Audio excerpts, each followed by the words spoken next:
حضرت امام طاؤس رضی اللہ تعالیٰ عنہ روایت کرتے ہیں، پوچھتے ہیں حضرت امام حسن بن علی رضی اللہ تعالیٰ عنہ سے،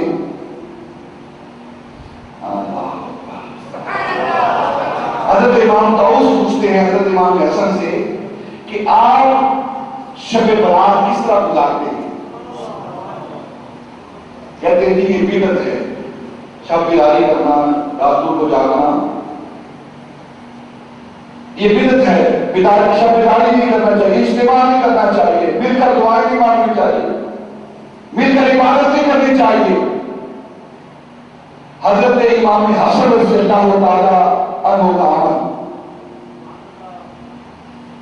حضرت امام صحابی نے یہ نقل کیا ہے اس بات کو۔ حضرت طاؤس نے پوچھا حضرت امام حسن رضی اللہ تعالیٰ عنہ سے، امام حسن کون ہے جو حضرت علی مرتضیٰ کے بیٹے ہیں اور جن کے بارے میں نبی پاک نے فرمایا ہے کہ میرے یہ دونوں بیٹے جنت کے باغوں میں سے پھول ہیں، یہ جنت کے باغوں کے پھول ہیں اور جنت کے نوجوانوں کے سردار ہیں یہ۔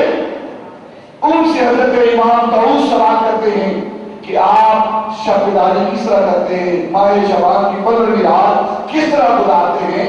تو حضرت امام حسن نے جواب دیا، فرماتے ہیں کہ میں رات کو 3 حصوں میں تقسیم کرتا ہوں۔ کیا کرتا ہوں؟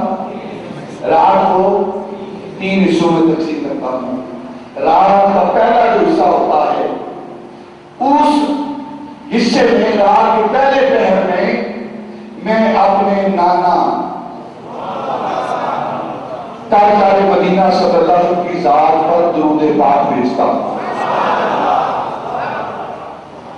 درود پاک بھیجتا ہوں۔ درود پاک اللہ بھی بھیجتا ہے، اللہ بھی بھیجتا ہے، اللہ کے فرشتے بھی بھیجتے ہیں، ایمان والے بھی بھیجتے ہیں۔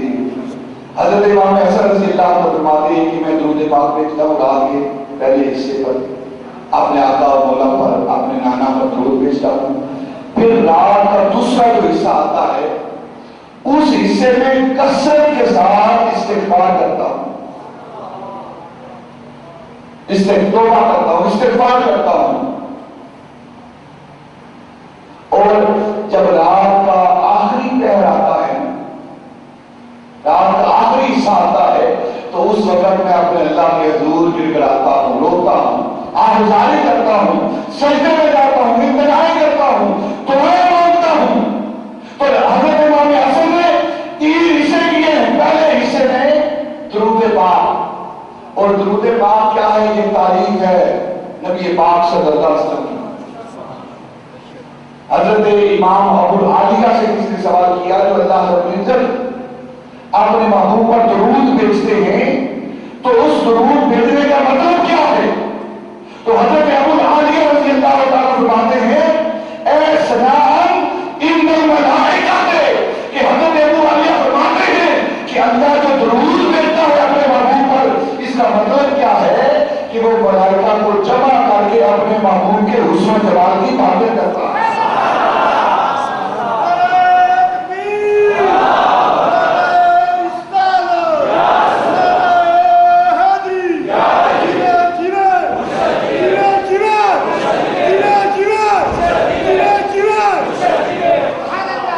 دوسرا پہر آتا ہے، استغفار ہوتی ہے، اپنے گناہوں کو یاد کیا جاتا ہے، توبہ کی جاتی ہے، استغفار کی جاتی ہے۔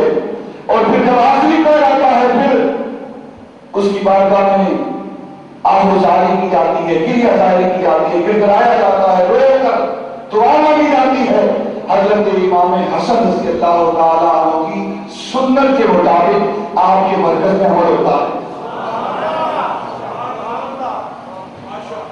حضرت امام حسن رضی اللہ تعالیٰ کی سنت کے مطابق آپ کے مرکز میں عمل ہوتا ہے۔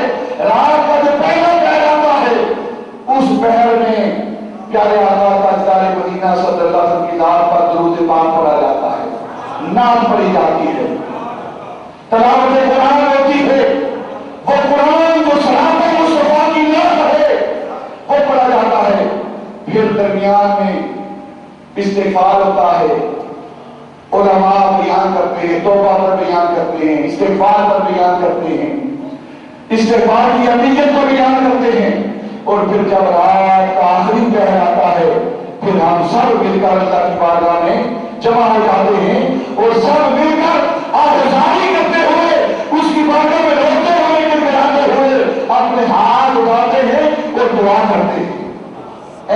حضرت امام حسن کی سنت کے مطابق آپ کی اس برکت میں عمل ہوتا ہے۔